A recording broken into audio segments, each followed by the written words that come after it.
CTET में अच्छे number चाहिए? तो चलिए बिना टाइम वेस्ट किए सीधे पॉइंट पे आते हैं।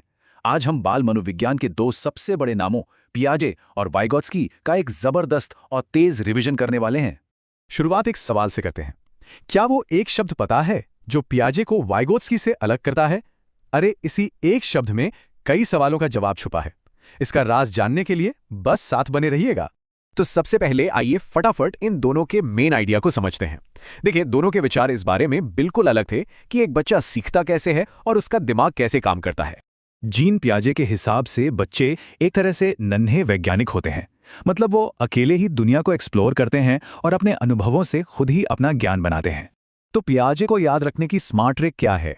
BAD। जी हाँ, BAD।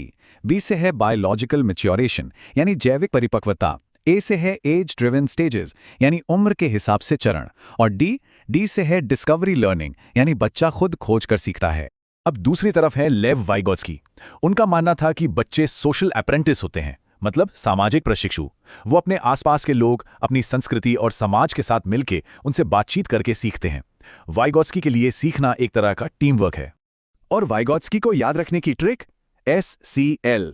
S मतलब सोसाइटी यानी समाज, C मतलब कल्चर यानी संस्कृति और L मतलब लैंग्वेज यानी भाषा। उनके हिसाब से दिमाग के विकास के लिए ये तीन चीजें सबसे जरूरी हैं। चलिए अब आते हैं उस सबसे बड़े अंतर पर जो एग्जाम में बार बार पूछा जाता है, और वो है भाषा की भूमिका। इस मुद्दे पर इन दोनों के रास्ते एकदम अलग हो जाते हैं। आपने देखा होगा बच्चे खुद से बात करते हैं। पियाजे ने इसे अहम केंद्रित भाषण कहा और बोला कि अपरिपक्वता की निशानी है, इसका कोई फायदा नहीं। लेकिन वाइगोत्स्की ने इसे बिल्कुल अलग नज़र से देखा। उन्होंने इसे निजवाक कहा और ये माना कि ये बच्चों के लिए एक स्मार्ट टूल है जिससे वो सोचते हैं, प्लान करते हैं और प्रॉब्लम सॉल्व करते हैं। तो एक के लिए बेकार है, दूसरे के लिए बहुत जरूरी। अच्छा, तो ये सारी थ्योरी एक असली क्लासरूम में कैसी दिखती है? चलिए एक उदाहरण लेते हैं।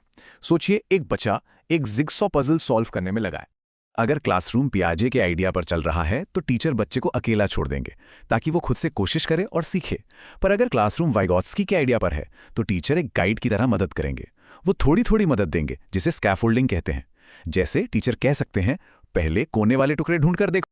तो अब समय आ गया है इन सबको मिलाकर एक फाइनल ट्रिक बनाने का, एक ऐसा मंत्र जो सीधे एग्जाम हॉल में काम आएगा। और ये रहा हमारे पहले सवाल का जवाब, वो अल्टीमेट ट्रिक। बस इतना याद रखना है, अगर सिनेरियो में बच्चा अकेला सीख रहा है तो जवाब है पियाजे, और अगर बच्चा किसी की मदद से किसी के साथ सीख रहा है तो जवाब है वाइगोत्स्की। बिल्कुल सिंपल। पियाजे का बच्चा अकेला है, वाइगोत्स्की का बच्चा किसी के साथ है। तो एग्जाम में बस इस विजुअलाइजेशन ट्रिक का इस्तेमाल करना है। सवाल पढ़िए और मन में उस बच्चे की तस्वीर बनाइए। फिर खुद से पूछिए, क्या वो एक साइंटिस्ट की तरह अकेला है? अगर हाँ तो जवाब पियाजे है। या फिर क्या वो किसी टीचर, मम्मी पापा या दोस्त के साथ है? अगर हाँ तो जवाब वाइगोत्स्की है। ये ट्रिक्स एग्जाम में तो बहुत काम आएंगी, लेकिन असली सवाल तो ये है, क्या बच्चा एक वैज्ञानिक है या एक प्रशिक्षु, या फिर सच्चाई इन दोनों का एक मिला जुला रूप है? सोचिएगा जरूर।